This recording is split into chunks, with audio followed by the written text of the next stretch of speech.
Hi, my name's Phil Craig. I'm a writer, a TV producer, a lover of stories, and a connoisseur of scandal. And I'm on a mission to bring you the most scandalous tales ever told. So thanks for joining me here at the Scandal Mongers podcast. Oh, baby mama, oh, baby mama, but baby mama.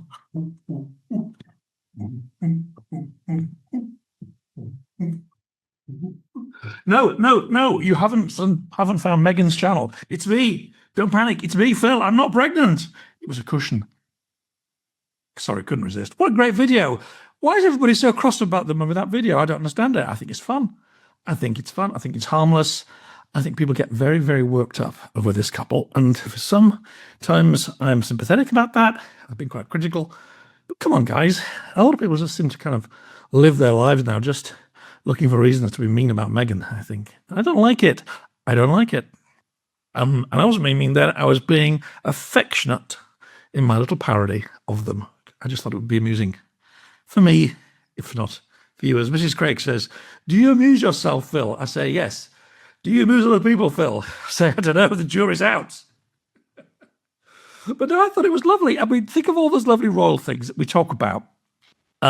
This is nice when they can be so informal. Wasn't it funny when the Queen jumped out of the helicopter or sat there? Well, she didn't really, but, she played along with James Bond, and then there were all the stuff with Paddington and the marmalade sandwich. And Catherine and William and their children did that lovely video when they're rolling around in the kind of grass and running through the trees and being very kind of touchy and intimate with each other. Not the sort of thing that would have happened in the royal family in the past, but lovely. And actually, I thought Meghan's video with Harry, at that very important moment in their lives, was sweet and nice. So there you go. I just thought I'd mention it. But anyway, that's not why you're listening. You're listening because we have a novelist on. And not just any novelist, Gill Hornby. She's going to talk about her new book, An Elopement. It's been out for about a week, I think. It's getting great reviews. I think it'll be another film. Her previous book, Miss Austen, was a brilliant series. I don't know. We watched it here. There were floods of tears. Well, Mrs. Craig and mother-in-law Jennifer. Phil Craig was watching and blinking back at the occasional manly tear to it. Very emotional. But also it's very, very well created. She really does seem to kind of get under the skin of Jane Austen and her world. Critics have made comparisons with her with high praise between her prose and Jane Austen's prose. Of course, she's writing to a particular style that somebody else invented, but it's really, really good. And she's taking the story on in new directions with this third volume in her book about Austen's family, which we'll talk about. And there are lots of scandals because really, you could say that an awful lot of the plots of the great Austen books that we all know and love are driven by scandal or fear of scandal and the idea of respectability.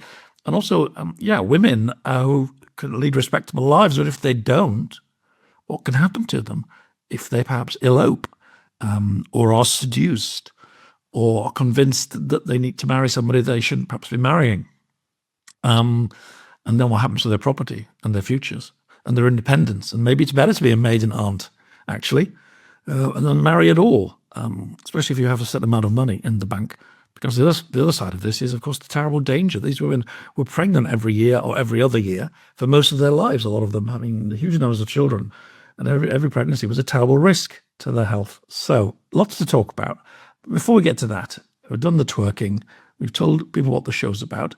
I know what you want to know. Comment of the month. Yes, I've been away 2 weeks. So I'm going to do comment of the month. Some nice comments, actually. I put them on my phone for once on the train. I've just got back from my book tour, my latest round of book talks. I'll talk about that in a sec. A lot of people loved the show with Tiffany Jenkins and Mock and me talking about privacy and whether we're living in the sort of the first post-private age, and is that a good or a bad thing? And there was a lovely flow to that conversation. We felt it at the time. A lot of people just really got into the idea that we were just a bunch of friends talking. I feel like I've been out to a really good dinner, said Ricky Harcourt. What a lovely comment. We had that feeling too. I think people really kind of saw that in the way we interacted. If you've not seen the show, it's really worth checking out. It's a really lovely conversation. And lots of people just making lovely comments about it, really. A lovely natural conversation between the three of you. Time flew by, and 54 minutes seemed like 25, said the Kim P. And actually, Kim, I want to give you comment of the month, because you've commented a lot this month, and you said some really funny and interesting things. A couple of weeks ago, I was talking about my evening doing the day or the few days after the book was published. I was invited on HMS Belfast and got up and spouted about the book.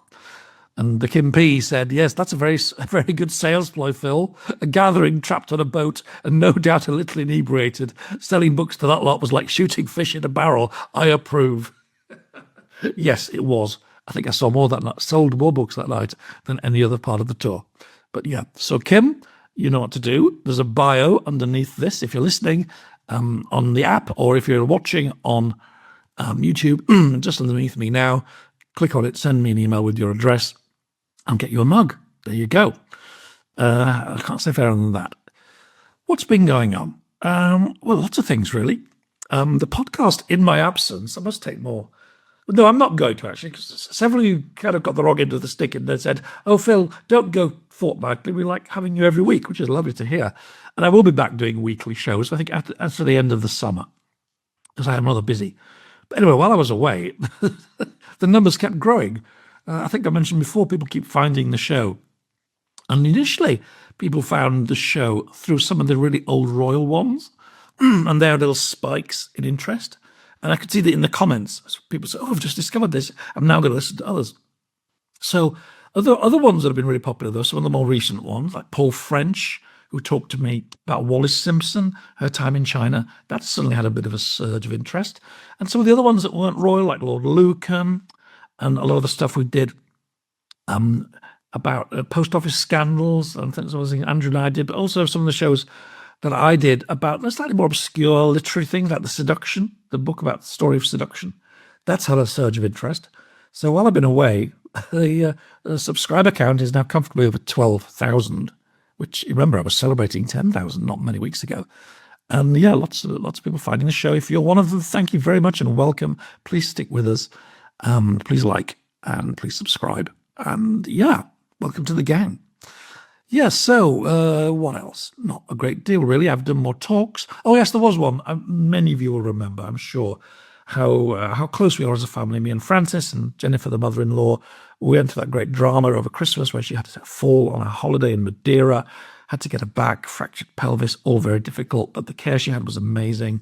And she's made a really, really good recovery. It's 6 months on now, and she's walking pretty normally with the aid of one of these two-handed walkers. And able to do a lot more. And one of the things I wanted to do, and I promised her, because she's a big part in the book, certainly the last chapter of the book, because I tell the story of one of the great heroes of the Belsen concentration camp, a British doctor who does extraordinary work there. And it turns out he's also the doctor who a couple of years later saves the life of my father-in-law, namely Jennifer's ex-husband, who's dead now, and Frances's father, without whom, well, there we do a Frances, and that would be a very bad thing, as far as I'm concerned. And I always said that I would like to take it back to the little village in Devon where they grew up and do an event. So I did, with the help of the Facebook group of people from Dawlish. And loads of people turned out, and it was so wonderful. There were people there who remembered the doctor, who had worked with him. One of the guys there had trained as his intern. And there was his daughter came, Sheena Wilson, daughter of Dr. Douglas Peterkin. And lots of Jennifer's old friends and relatives she hadn't seen for years. Distant cousins showed up she hadn't seen for 20, 30 years. And it was a very, very lovely evening.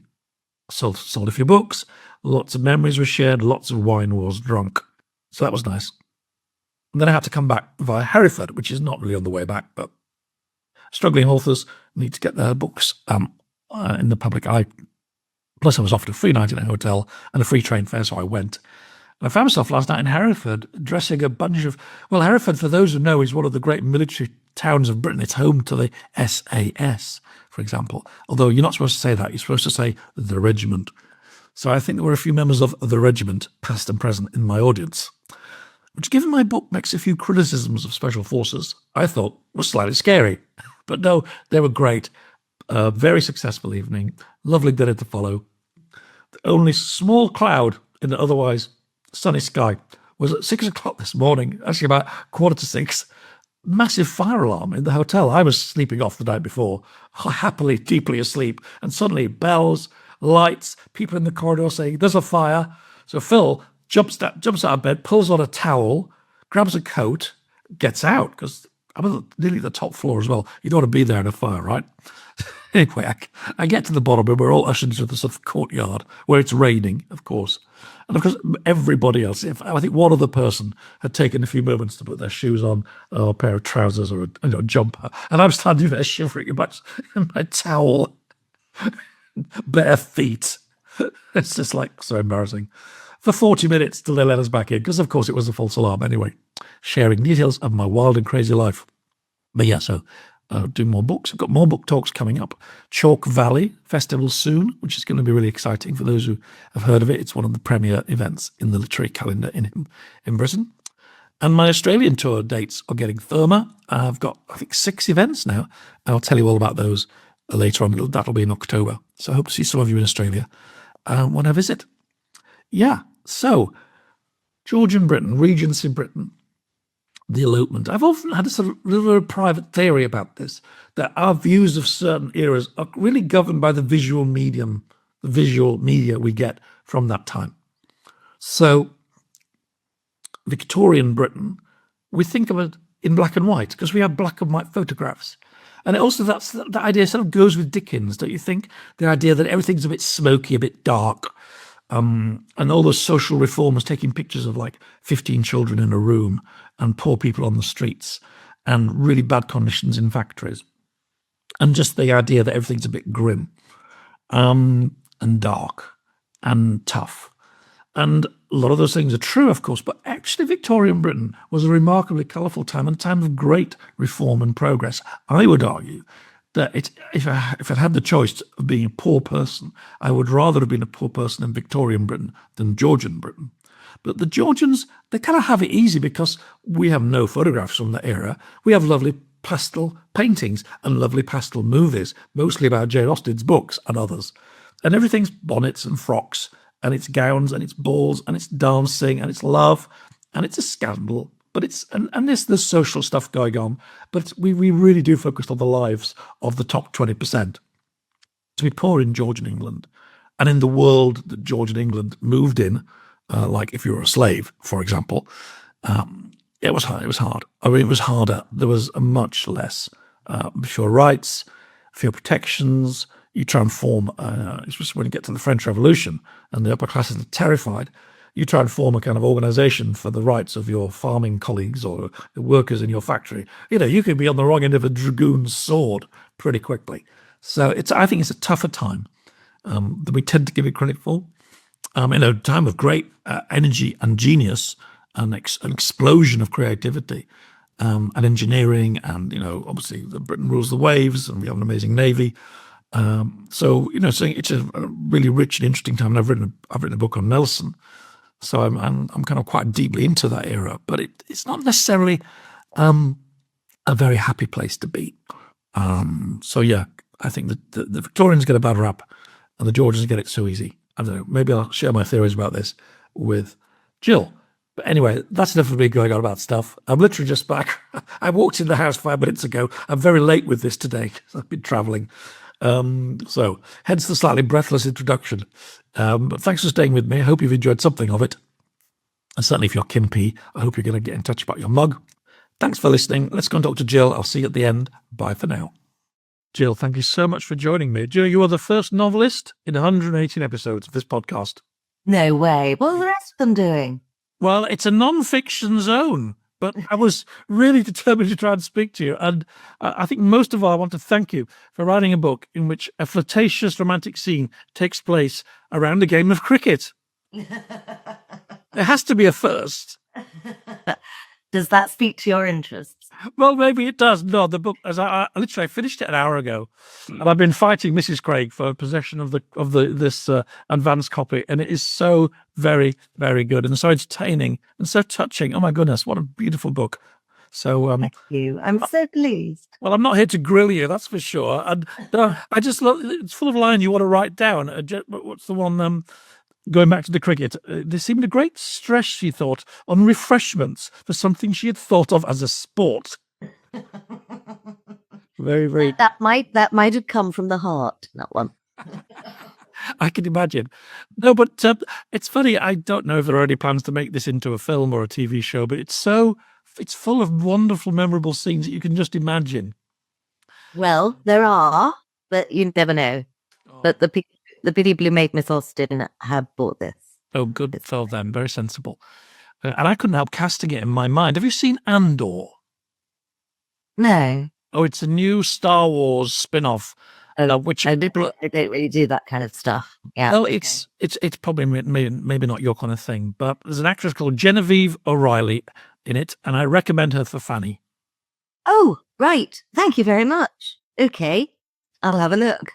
And I guess I wanted to start with Fanny, really, because what an interesting character. I don't know, a love-hate figure, I guess. But you've based much of the book on the words of the real Fanny Knight. That's right, isn't it? That's absolutely correct. Yes. When she was 12, her mother gave her for Christmas a little notebook this big and said, now you're about to be a young lady. You must record the day, because keeping a journal is a thing that young ladies do.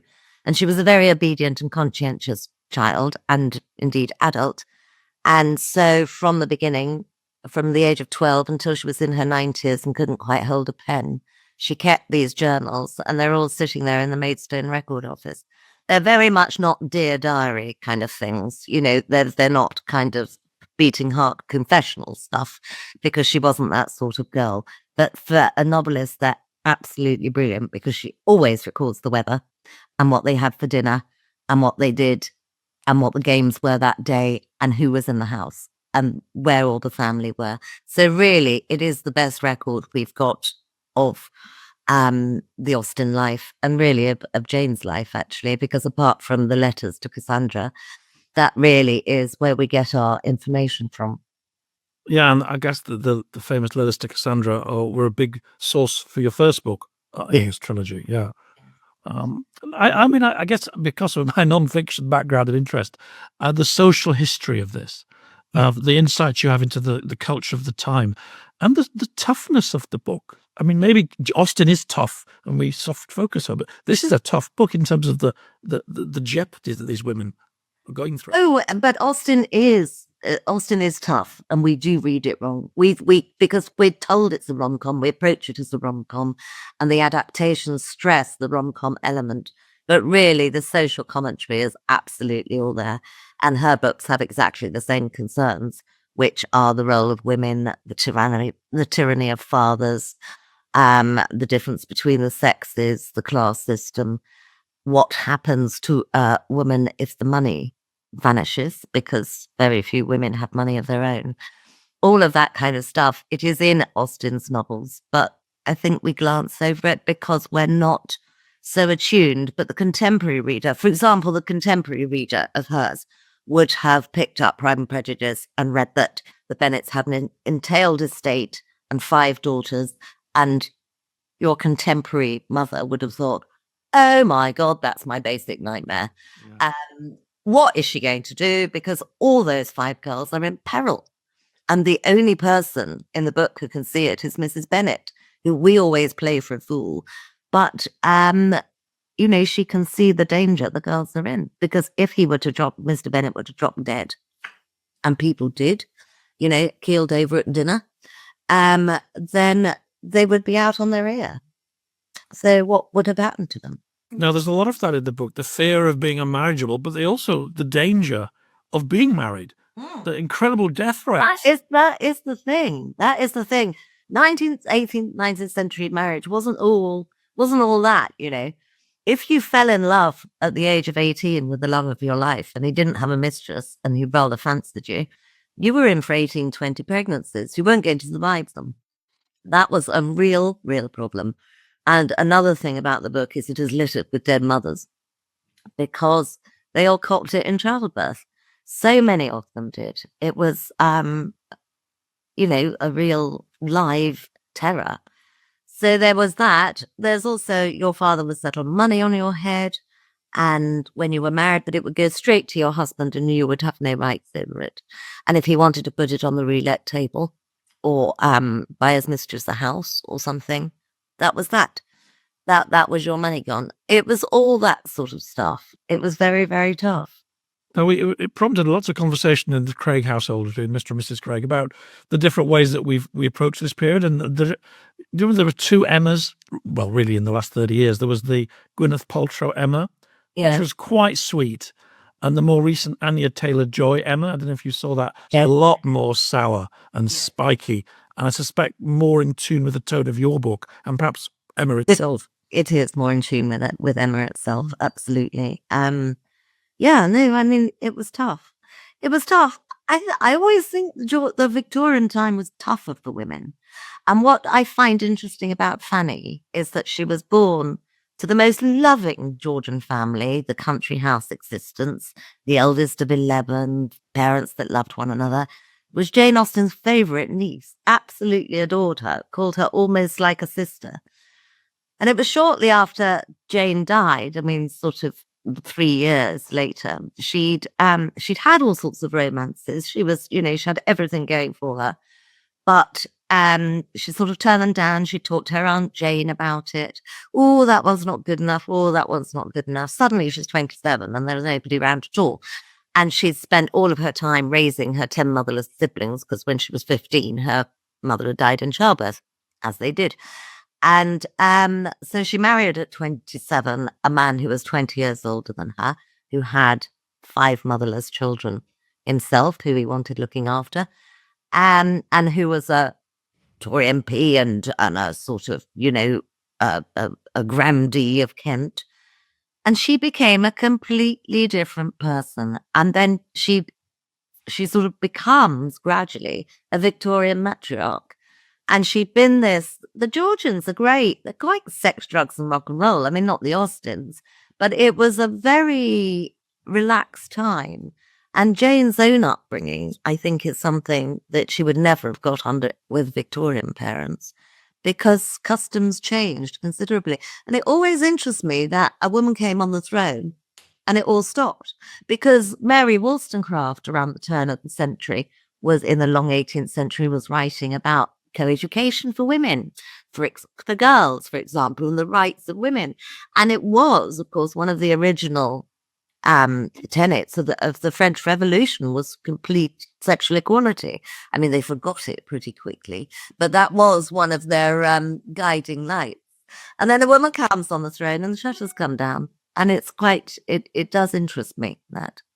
And Fanny becomes, from having been a lovely Georgian girl who Jane really adored, becomes a bit of a Victorian horror. Well, she is a bit of a horror. I mean, you've got a lot of sympathy for her, and you explain why she changes in the book. I mean, I was going to ask you, in the end, did you like her or not? I understand her. I didn't like her. But, I mean, I think the stepmother role is very, very hard. And I think she expected herself to be very good at it. And it was one of those things, you have a job to do and you think you're going to be great at it, but you keep putting it off and you keep putting it off. And by the time you put it off a bit longer, it's too late to be good at it. And it becomes a sort of inadequate rush job. I think she was rather horrified, terrified of these 5 children sort of staring at her saying, what are you going to do? And so instead she ducked it. Which, of course, it was very easy to do with a household of 19. Well, before I realised that she was based on a real person and a real diary, I'd assumed, perhaps foolishly, that you modelled her a little bit on another famous Fanny character in Austen, in Dashwood. Talking about the jeopardy in women, the Dashwood sisters get kind of thrown overboard because of some kind of jealousy or meanness from another woman called Fanny.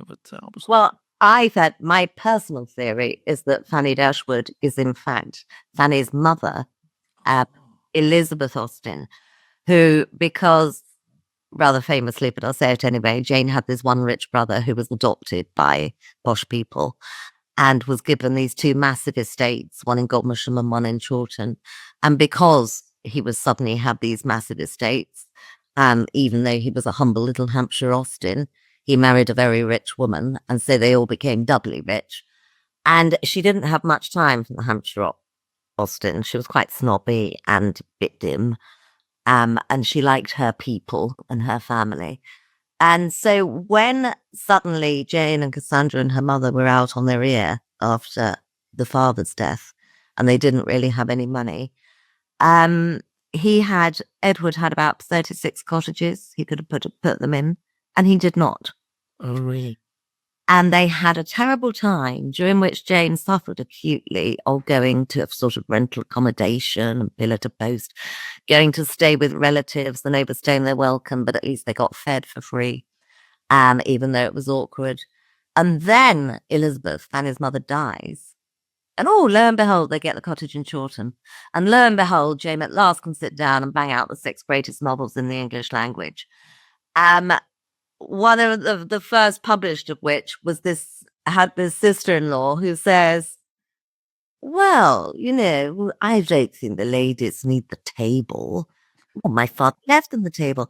Yes, but if we're not going to give them the china and they don't need all that china, then why would they need a table? Oh, no, they don't need a cottage, because they haven't got any china or table. What would they put in it? And all of that, I think, comes from this experience of having this brick wall sitting there, who hardly ever had them to stay. She had Cassandra to stay because she was jolly helpful in the nursery and she had 11 children. But she didn't have Jane to stay because she wasn't useful at all. And she sort of, I slightly get the impression she winced when they spoke and so on. So I think that's where that comes from. We were speaking about the jeopardy, the fact that people could live on a knife edge of disapproval or disinheritance, or a broken engagement could really put them in all sorts of trouble. Yeah. I feel like the moral judgments of the time are present in your book. There's no kind of Bridgerton style or that recent Persuasion where very modern sensibilities are being, that can be interesting too, but it's not a Fleabag type Austen. It feels like you understand them, and you're not trying to kind of say, well, now, I don't know, we talk about elopements. I guess the most famous elopement in all of literature would be Lydia from Pride and Prejudice. Yeah. And we, I think rightly now, would say, Wickham, he's a groomer, he's a monster, get her away from him. But in the world of Austen, which I think is the world obviously you recreated here, it's no, they must marry. Yeah. No, well, she'd done it. She'd done it. Nobody else was going to have that. She was absolutely soiled goods. But yeah, no, the point of, well, I think readers can bring their own moral judgments to it, but I'm just telling it as it was, really. It's not my job to bring in a sort of moral authorial tone. I mean, I think it's probably quite clear where I stand on Sir Edward's intransigence about his own daughter's choice, which is completely illogical, and on his other, the other being he has in his bonnet, which is his own daughter should marry his half brother because it keeps the estate in the family. I know. I mean, I was doing vomit. If we're going to cast this one, they'll have a lot of fun casting him. I mean, he is a world-class villain you've created here. He is. Well, when my husband read it in manuscript, he says, oh, come on, you've been a bit hard on him, haven't you? But the truth is, I haven't. Oh, he's a monstrous figure, a self-regarding pomposity, and that's what a punch him. He was. I was in the Maidstone Records office going through all Hannah's diaries, and I saw in the catalogue Sir Edward Knatchbull's notebook. And I thought, as you know from having read the book, everybody gives everybody the same names. So I didn't necessarily know whether this was my Sir Edward Knatchbull or another one, but I ordered it up and I opened it. And typically bombastically on the opening page, it says, "This must be destroyed upon my death. No living person must ever look within these pages." So jolly good. And we opened it up. And it is an account of row after row after row. His brother, his father, his stepmother, his bailiff, all of these people. And the end of it, the summary of the end of it is, I have no doubt whatsoever that right is on my side. And I thought, oh, hello. No, you must have thought you must have actually thought this is good for me, because he is a great villain, and Fanny is you look at all sides of her and explain her. He's pretty much what you see is what you get. We should say, for people who haven't read the book, and that's everybody so far, apart from us and a few other people lucky enough to read it in advance copy. Basically, the parental tyranny versus filial disobedience. Quote you have at the beginning. Fanny's married to Edward Knatchbull. He's extremely full of himself. He's trying to get the daughter Mary to marry his brother or his half brother. She's fallen in love with someone else. I'm not going to spoil the book, but that's kind of driving the plot. And there's some great scenes where everybody tries to kind of say, but this, but that. Can't you see the other side? He just explodes all the time. No, absolutely not. He will not see another light. You will have fun casting that. Yeah, no, he is an extraordinary person. But that is what he was like. He records the birds of his children, and he doesn't say, "Oh, they're so gorgeous," and I just love them so much, as we do. He says, "May they be a support to their parents throughout their lives," which is one way of looking at them. May they always be a support to the parents. God, really? That's not why we have them, is it? And if it is, you can only face disappointment. I wanted to get to there is obviously an elopement in this book, and that's why it's called The Elopement. Again, not going to spoil the plot, but that was such a big deal at the time. We did a social historian a few months ago talking about how the trip to Gretna Green, it could be romantic. I think you play it mostly for that, but it could also be also very dangerous. People are drugged, people are coerced. Highwaymen, and it was, Mary had to do about 38 hours in a coach. And I mean, these are all things we're so glib about being in a coach. You're like this for 38 hours, and you're in the same clothes, and it's dark. And there was awful lot of wild country between London and Gretna Green. And it was dangerous. It was very dangerous. And it's an elopement is another word, one of those phrases we toss off without comprehension, like an entailed estate of 5 daughters. It was huge. The shame upon the family, it's terrible. The girl, a young girl, she's 18, making this decision from which there was no coming back. She knew they wouldn't take her back if it failed. It's so brave, such a brave thing to do.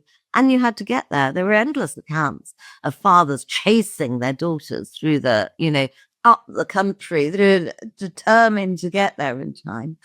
And it was a terrifying, huge step.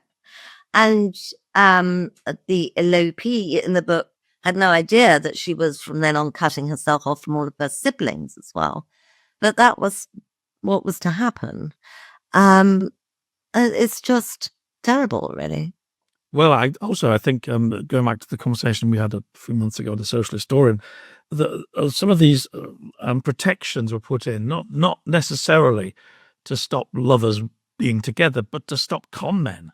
Yeah, exploiting young women who are that think they're in love, or they've been sometimes drugged and they're taken over the border. They wake up married and their property's gone, and they're under the control of this man who maybe isn't quite as attractive and charming as he appeared. No, it felt light of day after a night in a Gretna hotel. Just before my elopees eloped, in 2 months before, there was a massive scandal of an heiress who was at school. And a man drew up at the school and said that he was a friend of her father's, and he was going to be taking her to somewhere or other. And she got into the coach, and he was off to France with her. And I mean, that was just and the papers were got every single morning. So Fanny would have been reading the papers every morning with this riotous tale turning out, and he was, hauled before the beak and sent to prison and everything once they tracked him down, but by which time the girl was despoiled. And she was like 14 or 15 or something. They hadn't quite got round to getting all the proper laws in place about marriage. So girls were incredibly vulnerable. Oh, and of course, the real Fanny and the real Mary would have been aware of all these stuff. Oh, absolutely. Yes, it was all going on. I mean, an elopement got into the papers, and getting into the papers was just mortifying for a certain class, you know. Yeah, well, the fear of scandal clearly drives a lot of the plot, especially in the mind of Edward. Actually, it's a morbid fear of being talked about. And that is because he had this brother who, in fact, in the end, ended up hanged. Okay. Started off being a shoplifter in Atchball. Started off shoplifting and then did this and then did that and then was deported to Australia and then came back and then was hanged. And Sir Edward was really obsessed with this affecting his political career. And so he was barely talked about at all, but there was a tinge, a kind of a sepia tinge to the Natchball name anyway. And so if he thought then he had a wayward daughter as well, that would be. Oh, so it is such an amazing time. It's a mixture of the squalid and the very, very high-minded. Yeah, and there it is. And they're so energetic and sexy and dangerous. It's absolutely riveting. I love it. The long 18th century, I just think it's the most wonderful time because there's so much ideas and thought and you know, and people, I mentioned them before, but like Shelley and Byron and Wollstonecraft, they were really, really, you know, pushing the boundaries in a way that the Victorians were much more about conquering and inventing and stuff. But the thought, the art, the literature, the poetry with the Georgians, it's just absolutely wonderful. And you sort of live it a little bit yourself. I mean, I should have asked at the beginning. You've got a very personal connection to the people you're writing about, where you actually live and walk, and that's right, isn't it? Yes, I do. I mean, the thing that set me off on this goose chase of the Austens was we moved into this house in the village of Kimpbury 32 years ago. And we're told that there was an Austen connection. And it's an old vicarage, and the vicar was the best friend of the Austen father, who was also a vicar. They'd been at Oxford together, and the children sort of grew up together. And then Cassandra Austen got engaged to Tom, the second son, and it was the perfect thing, best friends, kids, getting married. And then it ended in tragedy. And I was very haunted by Cassandra at that point because I did history at university, and it was 3 years of being taught the lives of men by men from books written by men. And I did occasionally, I mean, I wasn't terribly concentrating, to be honest. I did occasionally think, I wonder what the other 50% of the population was up to. And in particular, these women who had their destiny. I mean, there weren't many destinies to have, frankly. There was tragic, or there was married and a home and a family and looked after. Or there was that sort of grey area of governess or companion, or there was Emma, people like Emma, very few of them, handsome, clever, and rich. But they are, you know, there's not enough of them to talk about, really. And so those women who had their destiny of getting married, having a home, having a husband, and then they don't. And then how do they survive? They have to live on their wits. They have to improvise all the way through. Your brother might support you. Your parents might support, the father might support you till you're dead. And then your brother might support you, or he may not. And how did you get it through? I mean, when I wander around our churchyard a lot, where a lot of the characters actually that I write about are buried. And I wander around and you see spinster of this parish, you know, some wonderful old name, Winifred, Matilda, something. Spinster of this parish died 81. And it sort of looks like the worst Ernest Hemingway short story, but it's actually, you think, wow, good on you. You made it to 81. You didn't die in a pit in London somewhere, you know, because you couldn't sell your body, or it was in the Regency period, the prostitute population of London was 800,000. That included 8-year-old girls. It included distressed gentlewomen. It was one of the very few options, one of the most obvious options for women. And and it's a unspoken cloud over Austen's novels. You know, Lydia, if Lydia Bennet didn't marry him, then That's that's where she could easily end up. yeah. No, I mean, it's an amazing period, actually, also weirdly, of social mobility. That time I wrote about Nelson myself for a book on Trafalgar and got sidebarred into Emma Hamilton's extraordinary rise from utter obscurity through basically the sex trade and then being literally traded up, men gifting her to other men. And then she becomes this very famous celebrity. And then, Well, the Austens themselves are a great story of social mobility. I mean, they just came from this pretty mean Hampshire thick rectory that used to flood every winter. And there were 6 boys and 2 girls, and there was the famous rich brother. But the rest of them, merchant bankers, vicars, 2 admirals. You know, they were sent to Dartmouth when they were 14 by their father. And they were both naval heroes.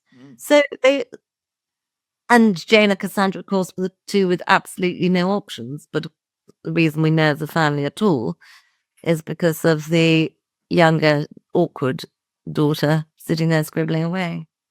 You write a lot about the countryside, the spring, the winter, the feel of being out with the dogs or on a horse. I mean, I assume, if you walk out of your house, you're seeing what Cassandra saw, aren't you? Yes. I mean, when she was there, absolutely. No, it hasn't changed very much. I mean, there is a whacking great railway down the middle of it. But actually, even Cassandra witnessed that. I like Cassandra because Jane lived 41 years and the world didn't change. But Cassandra, who was the same age, lived 74 years and the world completely changed. So that when they were young girls, they couldn't go anywhere without a man with them, a brother or a father to go. You couldn't go in a coach on your own, you know. Oh my God. And so if you were at one relative and you wanted to get to another relative, you had to wait for a male relative to find and that could take him months, you know, to find the space to take you there. But towards the end of her life, Cassandra could hop on the train and go wherever she wanted. So that's an amazing kind of change in her life that she saw. Interesting. What do you think of the Bridgerton approach to telling these stories? I mean, I don't mind anything. Honestly, I don't mind anything, and I really don't think Austen would mind anything. When she died, you know, her book, she was watching her own popularity die with her, and her success had been nice, really nice, but not as big as Fanny Burney, not as big as Maria Edgeworth, certainly nowhere near Walter Scott. And it was already dipping. Mansfield Park didn't sell her. She'd had to pay for the 2nd edition herself, and it didn't really sell. So she was already sort of dwindling. She might still have had hope that Sanditon or whatever might have hit the mark, but she was gone. She wouldn't object to Pride and Prejudice and some of this. She really wouldn't. She'd be amazed and delighted that she had any kind of afterlife at all, I think. So I don't mind them. People enjoy them. They tell a story. I enjoyed the first series of Bridgerton. It got a bit whatever after that, but I really loved the first series. I do not mind. And did Cassandra, obviously she lived so much longer, Cassandra, did she live long enough to see the great Renaissance interest? It was bubbling up again. It was the nieces and nephews who witnessed it really start to bubble up in proper deep Victorian years. But she had started to get letters. She got a couple from America, of people who just found a book in the library, and Ireland and things. In those days, you see, books were books. They were beautiful leather objects, and they went on a shelf, and people didn't sell their house every 10 years, and they stayed on the shelf. So they were still there to be found by subsequent generations, and indeed they were. And it was actually in the First World War that she really began to bounce up, because the men in the trenches could not get enough of her. It's that England, you know, that England that she creates, that they could grasp when they were out there in the mud, in the horror. And they had a real craze for it, like yo-yos, you know, everyone was sending Austens to the front. And the same in the Second World War. Churchill would read her in the bunker. because she spoke to them about what they were fighting for, I suppose. And then it was after that, and then of course the movies and TV came along. Did you feel a certain That's pressure? adaptable. You must feel a certain pressure to kind of compete with her. I mean, there are some wonderful lines. I'm going to quote you to yourself, because this gave me a lot of pleasure. Oh, I do enjoy that. A gentleman she knew well enough to marry, yet not to kiss. But that could be Austen. But do you feel that, you really felt obliged to raise your game to sort of get up there with Jane Austen? Well, I'll never get up there. But what I'm trying, I mean, I love Bridgerton. I'm too old to do a kind of Bridgerton. I'm a staid old lady. I'm avoiding writing about contemporary life because I've no understanding of it whatsoever. But I do understand. I understand Regency courtship a lot more than I understand Tinder or Hinge. So I can deal with it. And what I'm writing is classical novels about Austen, that will sit, I hope, happily side by side, but obviously beneath the book she wrote herself about her own time. And are you done, or is there more to come? Who knows? There is another one with scandal galore, actually, so we can. Oh, well, I would love to talk to you about that. And just for the moment, well, I mean, you've done her proud and yourself proud. This is I think actually, I don't know, I've loved the other books, but this is something about this that's a bit different. Maybe it's that little bit more gritty. I don't know, a bit old gritty, but it's very, very special. I mean, I was very worried because Jane isn't in it, and I thought it might be a bit Hamlet without the prince. But I think her spirit is there. Yeah, you drop her name a few times. I think you're allowed. Thank you so much for your time. Oh, thank you for having me. I really wish you all the best with it. I'm sure it'll be a huge success, and I can't wait to see who's playing Edward in the movie. Thank you. Bye. Bye. Don't worry, no more twerking, I promise. No more twerking allowed on this network. Orders of the management. Yeah, Jill, what a good book. I mean, obviously, I gave her my normal softball treatment. It's not exactly Frost v. Nixon. I understand that. But I did love it, actually. I read it. I don't read many novels. I'm not a novel kind of a guy. I'm the kind of guy that reads books about the Battle of Britain and non-fiction. And that's, a bit of a kind of gender stereotype. It is true that fiction is more bought by women than men, and non-fiction the other way around. But when I get into a novel, I really like to read them quickly because I just you start to care about a character. And it's been a while since I was like taking a book into the bath so I could do another chapter, or reading it just before I went to sleep. And that's the effect of Jill's writing on me. So that's quite a recommendation. I hope you buy it. I hope you enjoy it. And let's all look forward to the movie. I wonder who they'll cast. Yeah. The Fanny is a really good character. Kind of bittersweet.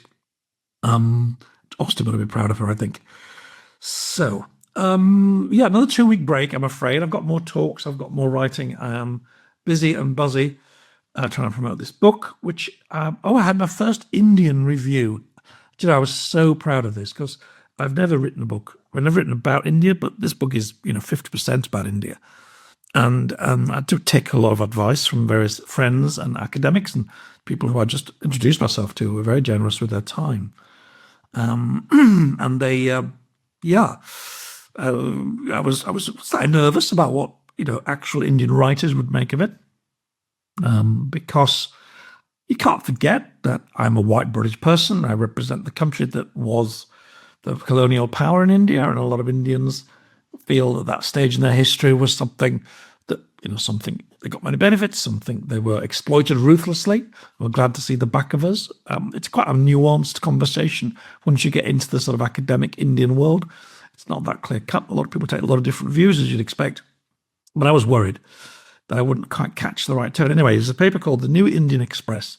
In their review, they say a powerful and nuanced account of the climactic final year of World War II, combining historical rigour with cinematic storytelling to bring to life a turbulent, morally complex year that shaped the rest of history. Phil Craig's portrayal of the British Empire is unflinching, but this is not just a revisionist book. It's a balanced narrative structure with great tone, lots of great human experiences, a sobering, humane, and very necessary book that tells us that 1945 was not merely the end of a war, but a moment for profound reckoning with power, responsibility, and change. Goodness me, I couldn't have written that better myself, and I didn't. I don't know this guy at all. I don't even know who it is. I'm going to try and find out. I think maybe something on Twitter, but I literally just read that on the train on my way to do this. So I am very pleased to have kind words. The book is on sale in India, and I think a couple of Indian papers are going to run some excerpts from it. If you're listing in India, we do have some Indian listeners and viewers, I know, because I see the data, not that many. But if you are, actually we have some from Sri Lanka as well. Let me know what you think. And if you're planning to read the book, oh gosh, I'd be very honoured if you did. So thank you. Yeah, I'm not quite sure what the next show will be. I've got some good options. I'm doing more on cricket. You know how I love my cricket. The story of international test cricket and its various scandals. Some more royal stuff bubbling. More World War II stuff bubbling. Who knows what it will be, but I hope it'll be interesting. Thanks again. Sorry I've been away for 2 weeks. I'll see you in a couple of weeks more, and then very soon after, I'll be your weekly companion once again. So from me, Phil Craig, the Australian Bar, and the Scandal Mongers podcast, thank you and goodbye. This has been a Podcast World production. If you want to contact me, write to team@podcastworld.org, placing Scandalmongers in the heading, or you can reach out via the social media links in the show's bio. And if you've enjoyed this episode and you want to support the show, please consider taking a few seconds to hit the donate button found just below this video. Many thanks, and see you next week.